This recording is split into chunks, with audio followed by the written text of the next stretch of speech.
Alléluia. Alléluia.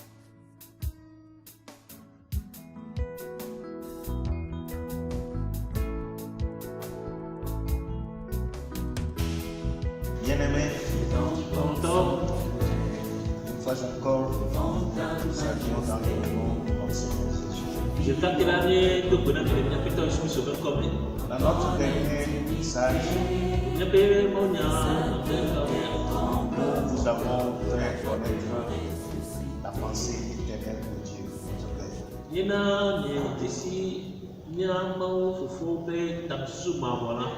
Dieu n'a qu'un seul message pour nous, c'est son Fils. Et son désir, c'est que nous soyons à l'image de ce Fils unique. Son obéissance. Nous sème exemple. Ce qui a amené le péché dans le monde, c'est la désobéissance de l'homme. Et la désobéissance va toujours nuire à l'homme. Et Christ est venu comme le Fils unique, qui a obéi jusqu'à la mort, jusqu'à la mort de la croix. Et la Bible dit que, étant élevé dans la gloire, il est devenu pour ceux qui lui obéissent l'auteur d'un salut éternel.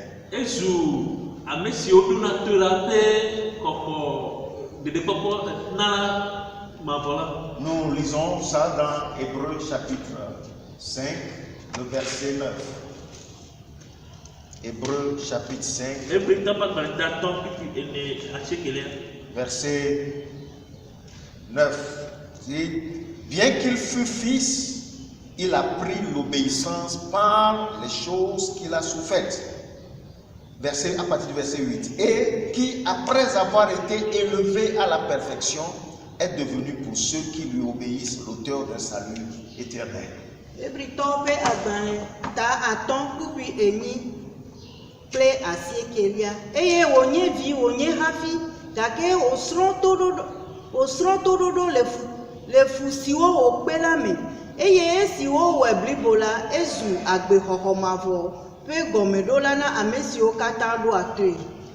Donc Dieu veut voir ce Fils-là dans nos cœurs, qui a obéi en toutes choses. Ce que j'ai compris quand je lis un peu la vie et le ministère de Jésus, c'est qu'il a été totalement soumis à la volonté du Père.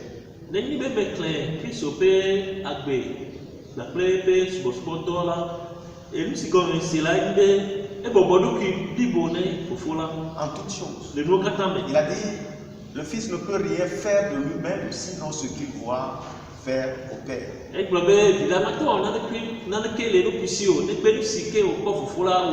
Et si Christ vit en nous, nous allons nous soumettre entièrement à la volonté de Dieu. Pour que cette volonté s'accomplisse dans nos vies. Il a appris l'obéissance par les choses qu'il a souffertes. Et nous ne devons pas minimiser cette souffrance. Parce que c'est pour nous qu'il a souffert. Si c'est pour nous qu'il a souffert, et si nous le laissons vivre en nous, nous devons lui obéir en tout. Il faut que nous parvenions à la place où nous donnons à Jésus la place qu'il tient dans le plan divin.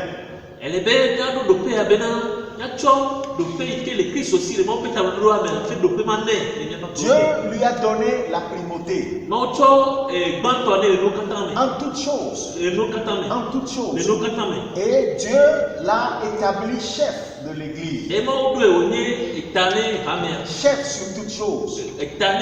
Seigneur sur toutes choses. Et si nous croyons en lui, nous devons lui obéir en toutes choses et lui donner cette primauté dans notre vie. Il a dit, quand moi je serai élevé de terre, j'attirerai les hommes à moi.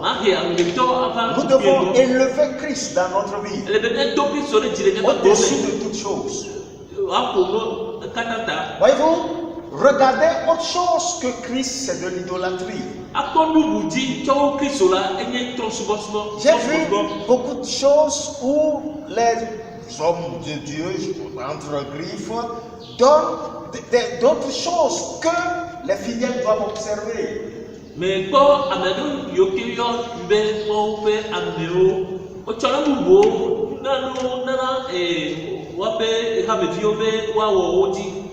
Mais ce n'est pas ça le christianisme.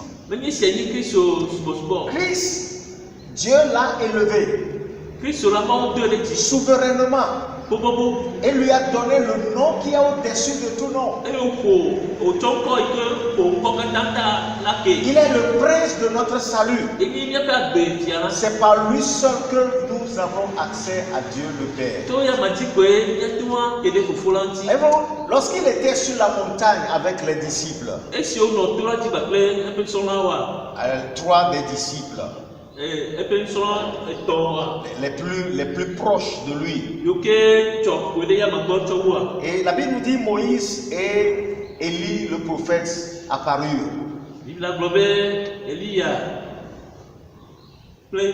Et Moïse. Et il s'entretenait avec eux. Et les disciples l'ont vu. Et Pierre a dit, mais Seigneur, permets que nous restions ici. Nous allons faire 3 tentes. Une pour toi, une pour Moïse et une pour Élie. Il est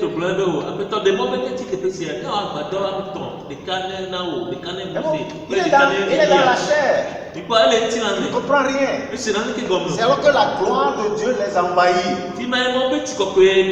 Et la voix a parlé. Celui-ci est mon fils bien-aimé. Écoutez-le. Pourquoi est-ce qu'il n'a pas dit écoutez Moïse? Pourquoi est-ce qu'il n'a pas dit écoutez Élie? Ce que nous savons, c'est que Moïse a rendu témoignage de Jésus.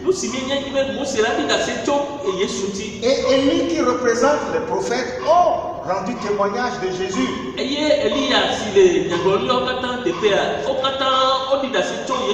maintenant, celui de qui ils ont rendu témoignage est là. Alors nous encore regarder à Moïse ou regarder à Élie? Non. Si le témoignage, c'est que la Bible dit Dieu a rendu témoignage à son fils. Et celui qui croit au Fils a ce témoignage en lui. Et Dieu veut voir le témoignage de Christ dans la vie de tous ceux qui sont dans son église. C'est le but pour lequel il nous a sauvés. C'est le but pour lequel il nous a arrachés du griffe de la mort. C'est le but pour lequel il nous a donné son Esprit Saint. Pour que notre relation avec son Fils soit une relation dans l'Esprit. Nous ne sommes pas appelés à marcher dans la chair. Les disciples ont connu Christ dans la chair. Mais ils ne l'ont pas connu comme il faut le connaître. C'est lorsqu'il est ressuscité, entré dans la gloire, et le Saint-Esprit est descendu sur eux, qu'ils ont commencé par comprendre. Ils croyaient que Jésus allait établir son règne sur terre. immédiatement. Et c'est pourquoi ils lui ont posé la question, et c'est à ce temps-là que tu vas établir le royaume? La question du royaume, ça concerne Dieu. Ne vous préoccupez pas de ça.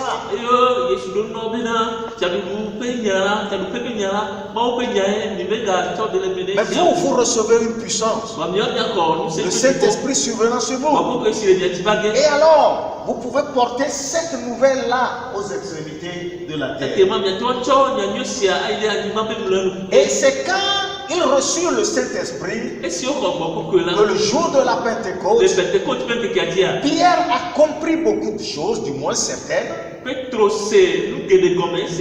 il a dit, ce Christ que vous avez crucifié, Dieu l'a fait Seigneur et Christ.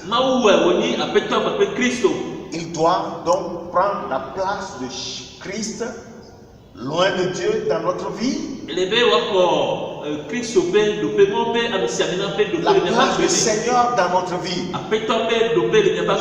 Seigneur, ça veut dire celui qui conduit,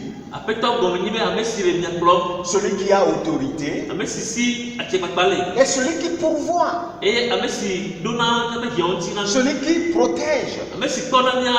Quand il devient Seigneur dans notre vie, il devient tout ça pour nous. Nous n'avons plus à nous inquiéter. Nous n'avons plus à nous inquiéter. Christ est au-dessus de tout. Il veut être en nous maintenant. C'est pourquoi la Bible dit Christ en vous. Christ en vous. Christ en vous. Tout ce que Dieu cherche, c'est de voir son Fils en nous. Sa vie grandir en nous. Sa vie dominer notre vie. Notre vie charnelle qui meurt. C'est ce que Dieu désire en nous. Lisons deux passages. Dans d'abord Galates chapitre 4,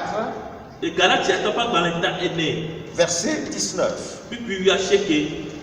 Galates chapitre 4, verset 19.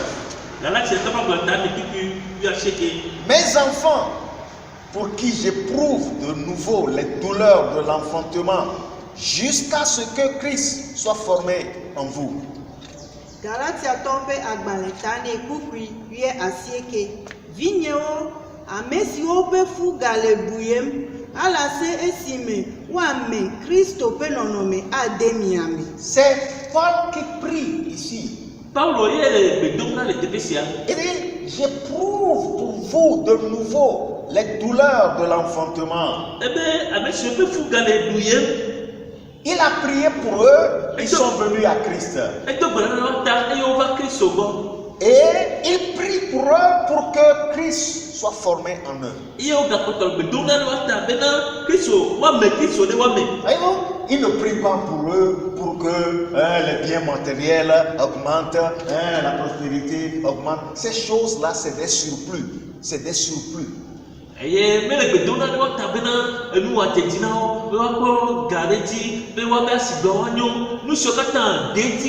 des surplus. Quand Christ, qui est le roi, règne dans nos cœurs, alors nous cherchons le royaume et sa justice. Et ces choses-là nous sont ajoutées. C'est des surplus. C'est des surplus. Notre énergie ne doit pas être focalisée sur ces choses, mais notre énergie, notre attention doit être focalisée sur le Christ. Christ en nous, l'espérance de la gloire.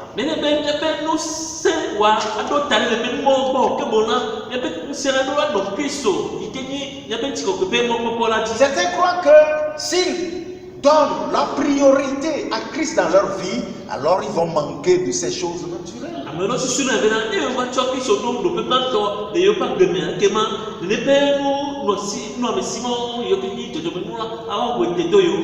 n'a pas dit ça. Il dit, ces choses vous seront données en plus. Vous seront données.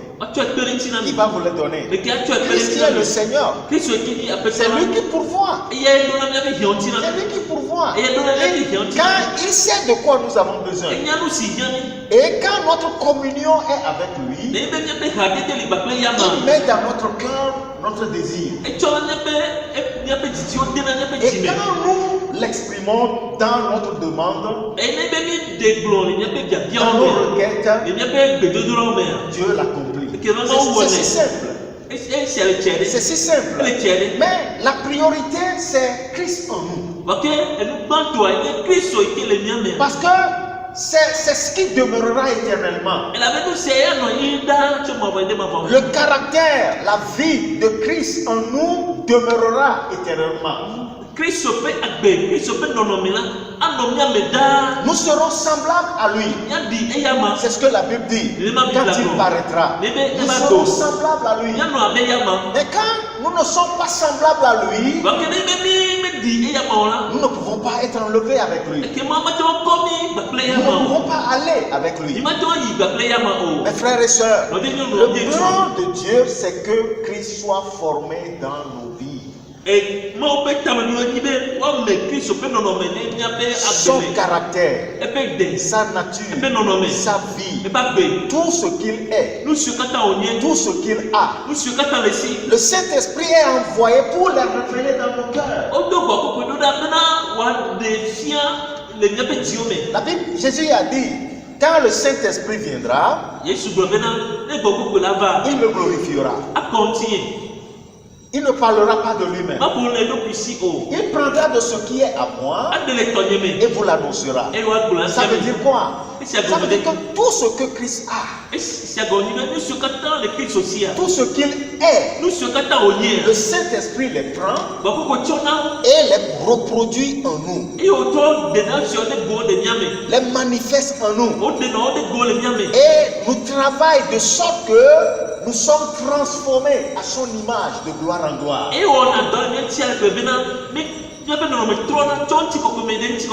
Voilà le but pour lequel il est envoyé. C'est pourquoi la vie chrétienne ne peut jamais être sans le Saint-Esprit. Et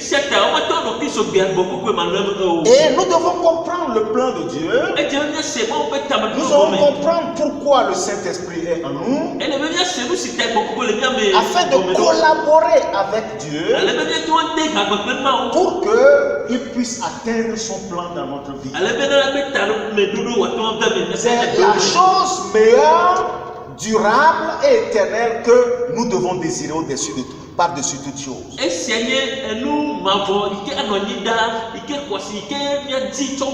C'est ça, chercher le royaume de Dieu et sa justice premièrement. C'est pourquoi dans 1 Corinthiens chapitre 1, verset 9, 1 Corinthiens le chapitre 1, le verset 9, il dit: Dieu est fidèle, lui qui vous a appelé à la communion de son Fils Jésus-Christ, notre Seigneur.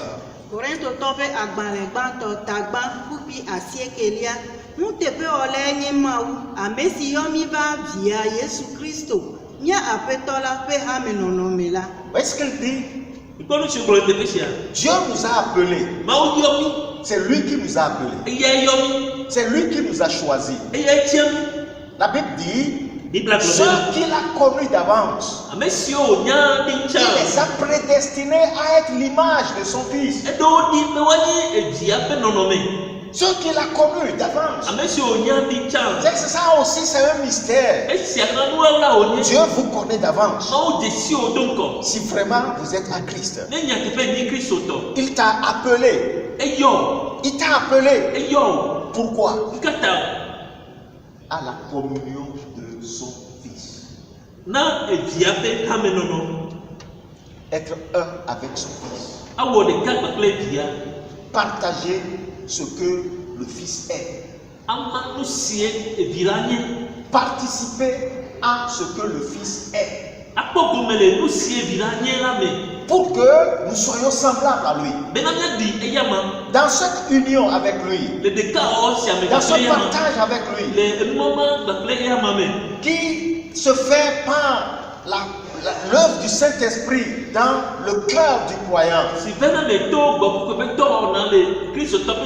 Par l'absorption de la parole de Dieu en nous.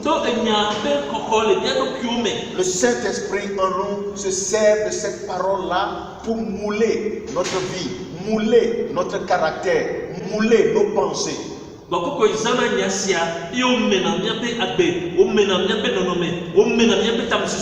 que nous soyons semblables à lui. Donc nous sommes appelés à la communion du Fils. Nous sommes un avec lui. Nous sommes un même corps avec lui. Nous sommes chair de sa chair, os de ses os. Nous sommes unis à lui. C'est ça le mystère et le miracle dans la vie chrétienne. Voyez-vous, nous marchons trop dans les choses naturelles. Nous sommes plus conscients des choses naturelles. Et ça nous empêche de voir loin. Le domaine de l'esprit. Ça empêche le Saint-Esprit de faire son œuvre comme cela se doit. Pour parvenir à cette communion, il faut que les yeux de notre cœur soient illuminés. Il faut que notre intelligence soit renouvelée. Il faut que nous apprenions à demeurer seul à seul avec le Seigneur.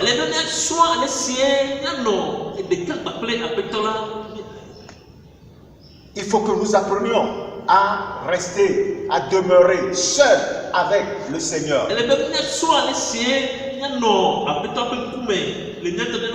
Voilà. Et ce faisant, Dieu se révèle à notre esprit. Dieu se révèle à notre esprit. La connaissance de Christ, la révélation de Christ, c'est dans l'esprit. Notre esprit. Notre esprit. Notre esprit qui est régénéré. Notre esprit dans lequel le Saint-Esprit vient demeurer. C'est dans notre esprit que nous connaissons le Christ. C'est là où nous communions avec lui. C'est pourquoi la Bible dit dans 1 Corinthiens chapitre 6, le verset 17, il dit: mais celui qui s'attache au Seigneur est avec lui un seul esprit.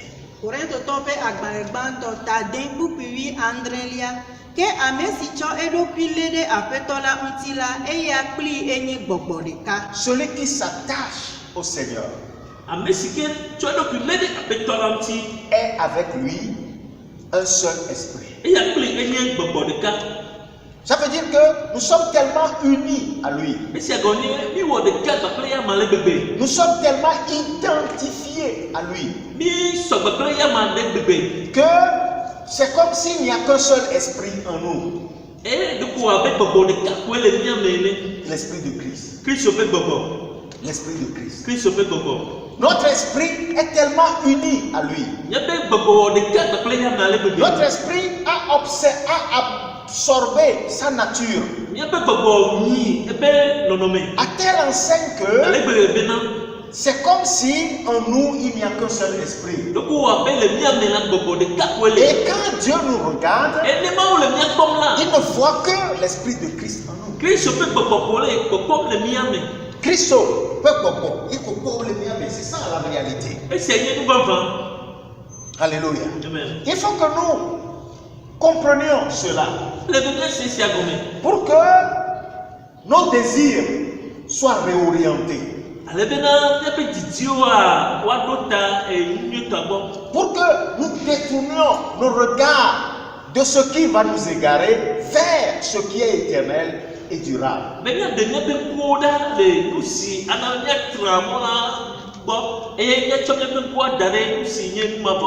Il importe que nous comprenions le plan de Dieu, l'objectif visé par Dieu. Si nous ne le saisissons pas, nous allons être égarés. Nous allons être égarés aisément. Mais quand nous comprenons cela, nous obéissons à la parole en faisant ce que la parole nous recommande de faire.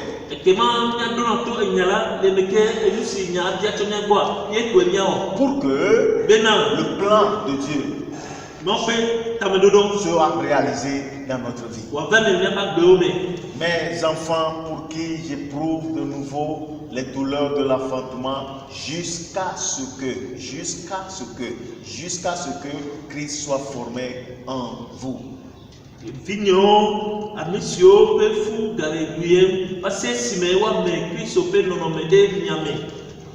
Jusqu'à ce que Christ soit formé en vous. Christ en vous. L'espérance de la gloire. Il est notre tout. En tout. Parmi tout. Il est le premier. Il est le commencement. Il est le chef de l'église. C'est par lui que nous vivons. Sans lui, nous ne le pourrons pas. Nous ne le pourrons pas. C'est à lui que nous trouvons ce dont nous avons besoin. Notre épanouissement, notre progrès, nos victoires ne viennent que de lui et de lui seul. Déconnecté de lui, nous ne pouvons rien faire. C'est lui qui produit en nous le vouloir et le faire selon son bon plaisir. Il est un parfait sauveur. Il est un bon berger. Ses compassions, son amour pour nous, nous ne pouvons l'imaginer. Ne croyons pas qu'il nous a négligés en quoi que ce soit. Même dans les moments sombres, il est là. Les moments sombres, ce sont les moments difficiles dans nos vies. Ce sont les moments où nous nous interrogeons, est-ce qu'il est là? C'est les moments où nous voyons de hautes montagnes se dresser devant nous, où nos imaginations nous disent c'est fini pour toi. Mais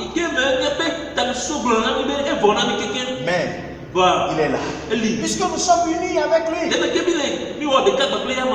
Parce qu'il vit en nous.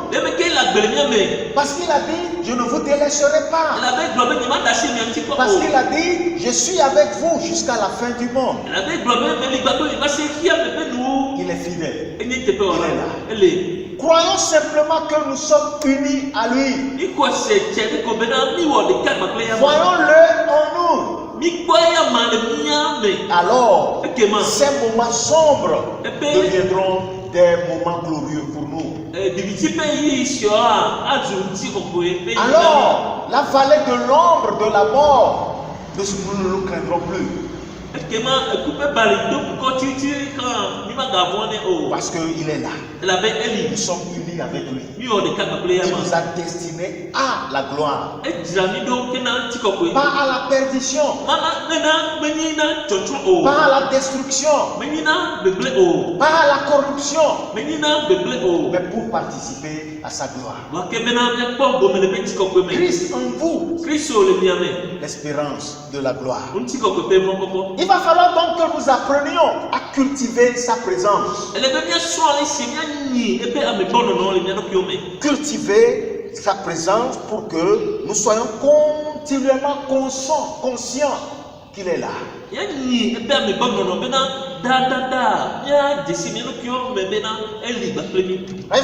La chair sera toujours le gros obstacle à combattre.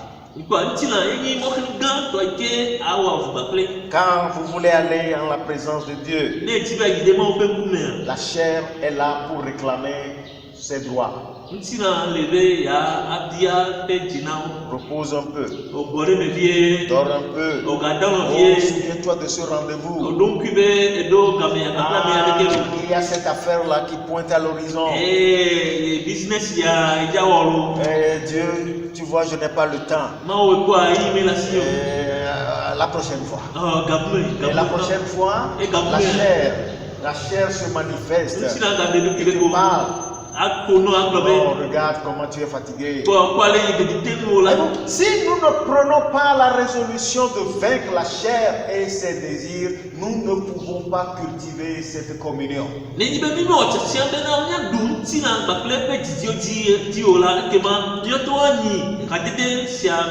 Si Christ n'est pas le premier, alors nous donnerons attention à toute autre chose secondaire.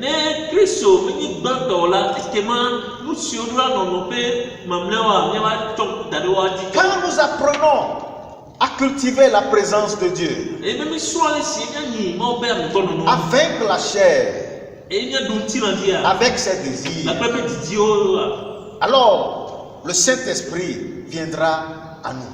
Il viendra à nous et prendra la parole pour nous le révéler. Lisons dans le psaume chapitre 16.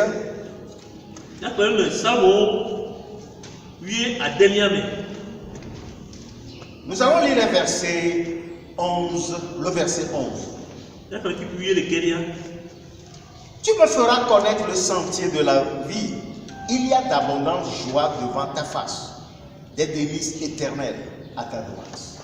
Salomo tawi adelia kupiwi de kelia anamanya agbemola jijobore nkuome eye vivi sesele wonu simetegbe.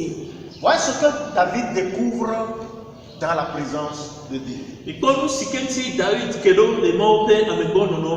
vous, quand vous montez un peu plus haut dans le verset 6, verset 5 et 6, pardon. L'Éternel est mon partage et mon calice. C'est lui qui m'assure mon lot. Un héritage délicieux m'est échu. Une belle possession m'est accordée. Je bénis l'Éternel mon conseiller. La nuit même, mon cœur m'exhorte. J'ai constamment l'Éternel sous mes yeux. Quand il est à ma droite, je ne chancelle pas. Verset 5 à 8. Kupi aton ide enilia Yehowa enye nye domeninu kple nye plumenu ele nye dijenu de asi dijenu la jenue penam domeninu la jenu nye makafu Yehowa amesi doa adam nam les ame ha nye ayikuo hulanu metua Yehowa doan kunye meda ne ele nye nudusi mela kema de letenye o. Si nous regardons à David, il y a des choses précieuses que nous pouvons apprendre de lui, qui vont nous aider à cultiver notre communion dans la présence de Dieu. Souvenez-vous, le pire ennemi que vous allez combattre, c'est votre propre chair.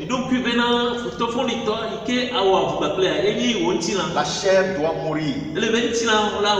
La chair doit être crucifiée. Vous devez réaliser que vous êtes mort avec Christ. Et c'est Christ qui vit en vous maintenant. Et vous devez réaliser que ce Christ est votre héritage. L'Éternel est mon pasteur. Mon calice. C'est lui qui m'assure mon lot. Voyez-vous, quand nous le prenons comme premier dans notre vie, quand nous réalisons qu'il est notre héritage, notre calice, et que c'est lui qui nous assure notre lot, quand nous avons cette soif en nous, nous chercherons sa présence. Nous chercherons sa présence. C'est parce que nos pensées sont absorbées par les choses de ce monde et non pas les choses d'en haut. C'est pour cela qu'il est difficile pour nous de chercher sa présence. Et il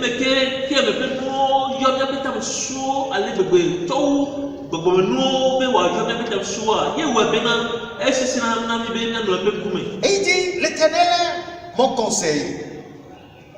La nuit, mon cœur m'exhorte.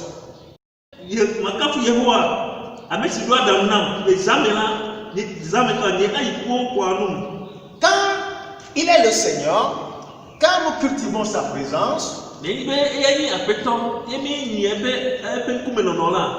nous exhortera. Nous saurons alors ce qu'il faut faire. Nous saurons par quelle voie nous devons marcher. Il dit, la nuit, mon cœur m'exhorte. Et certainement, quand d'abord nous nous couchons tardivement, fatigués, et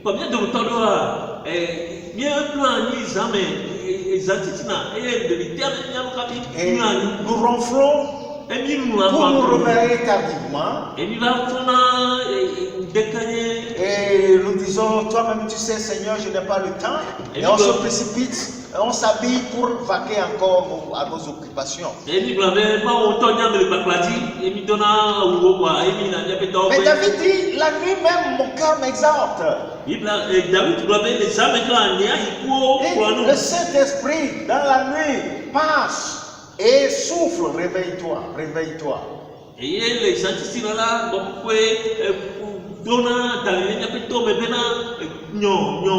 Mais nous étirons le sommeil parce que la fatigue est là. Comment est-ce qu'il peut nous exhorter? Et puis verset 8 il dit, j'ai constamment l'Éternel sous mes yeux. Sous mes yeux. Et c'est-à-dire, vous cultivez sa présence, vous êtes conscient qu'il est devant vous et vous le voyez devant vous dans votre esprit. Et quand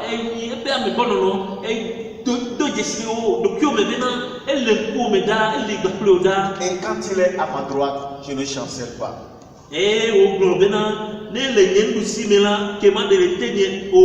c'est ce que la fin que nous avons lu dans le verset 11, quand il dit, tu me feras connaître le sentier de la vie. Le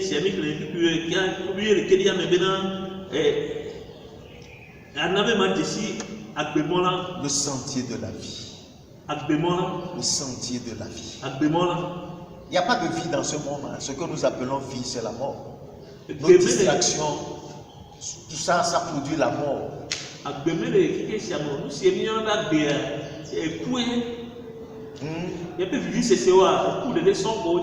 Mais la vie même, ça vient de Christ. Il est la vie. Et dit, il y a d'abondantes joies devant ta face.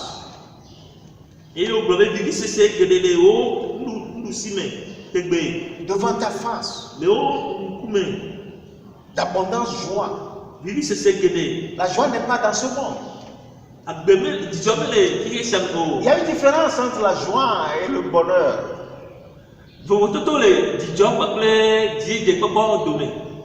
Le bonheur dépend de ce que vous avez.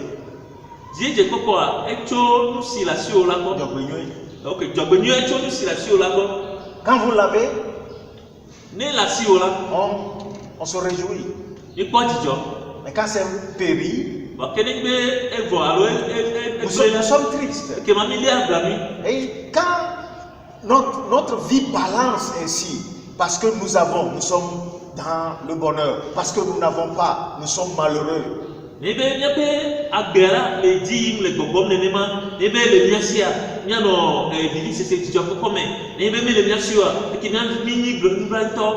sommes balancés entre les deux extrêmes, ce n'est pas normal. Mais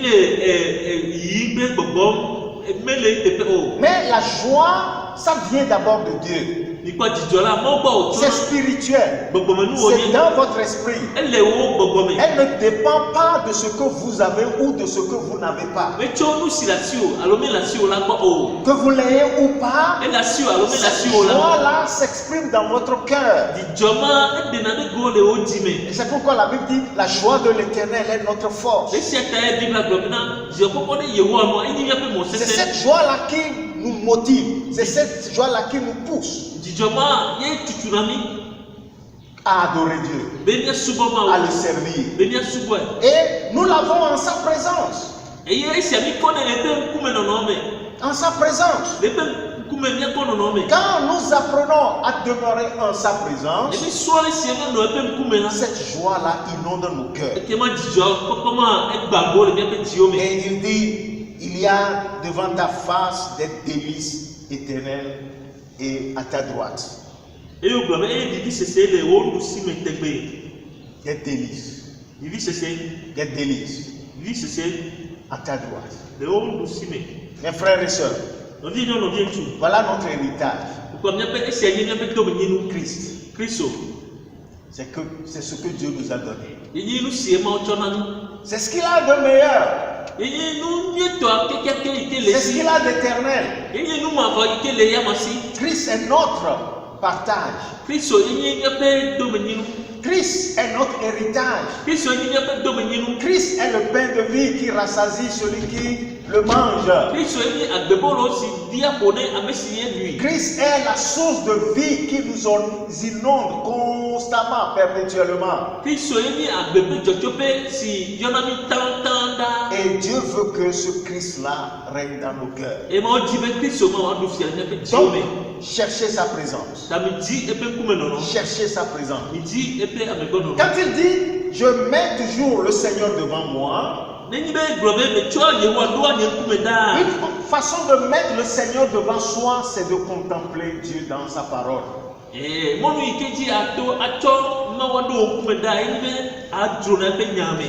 Contempler sa parole.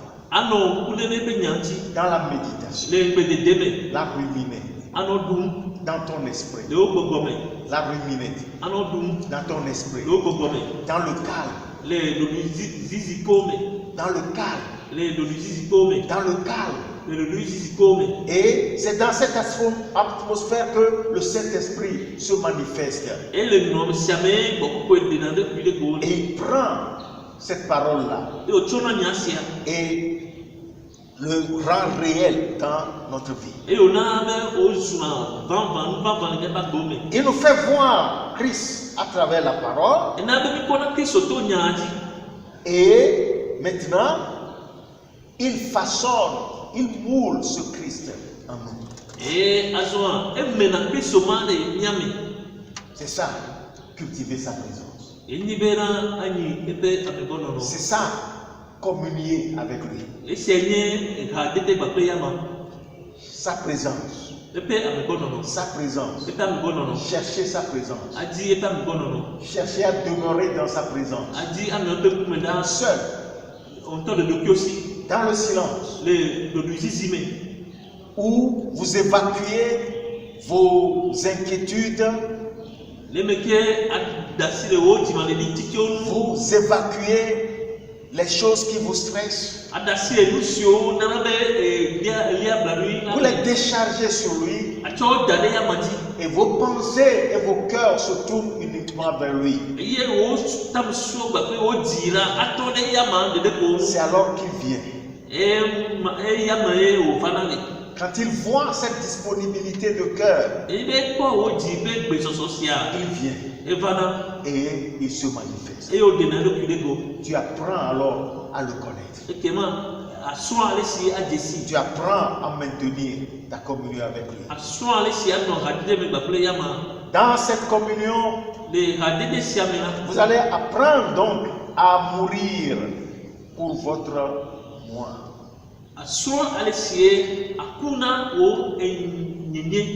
Il y a les désirs qui émergent en vous, qui viennent de Dieu, qui viennent anéantir ce qui vient de la chair. Et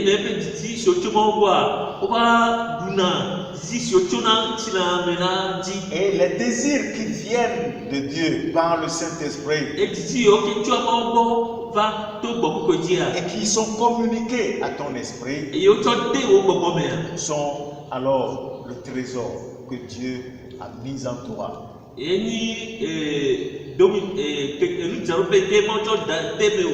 quand vous avez ce trésor en vous et que vous obéissez, alors tu seras dans le plan de Dieu. Tu seras à l'abri du Très-Haut. Dieu sera tout pour toi. Dieu sera ton tout en tout.